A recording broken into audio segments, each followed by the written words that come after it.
confirmation the San Bernardino killers plotted their terror well in advance. Syed Farouk's father now admits to an Italian newspaper his son was a devoted supporter of ISIS and was fixated on Israel. CBS 2's Dave Lopez attended this afternoon's latest briefing and joins us from the massacre site. Dave.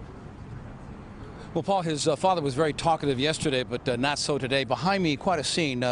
On Friday, as early as Friday, there was just a couple of candles here, a few flowers. This is right on the corner of Orange Show and Waterman, just a few blocks away from where the massacre occurred. As you mentioned, a lot of new developments today, but still the big question, the connection.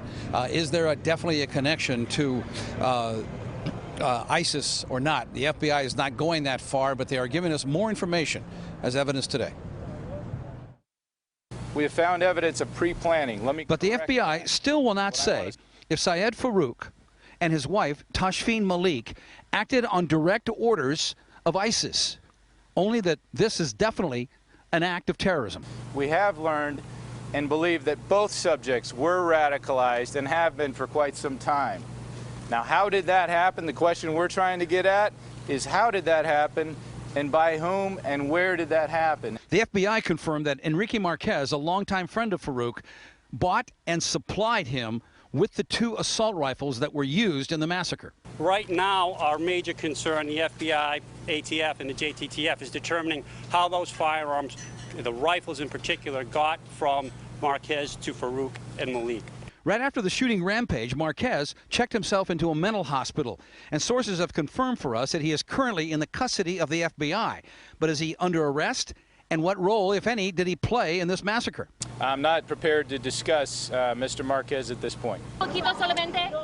Today, there was no comment from the mother and brother of Marquez at their Riverside home. They didn't respond to reporters' questions, and there was a sign that clearly stated, "Media keep away." The FBI also confirmed that Farouk and his wife went to a shooting range on Sunday and Monday, 2 days before the massacre, to practice using their rifles. I participated in target practice in some ranges within the metro area or within the Los Angeles area. This investigation is massive in scale. Everyone knows that. We have conducted between, I would say, well over 400 interviews, and we will get to the bottom of this. Did you know that he was going online for all the information? This was the scene this afternoon when Farouk's father arrived home alone in Corona. He was surrounded by reporters but said nothing. Unlike yesterday, when he told reporters that his son was conservative, didn't want to live in America because he said, quote, his taxes went to pay to kill Muslims.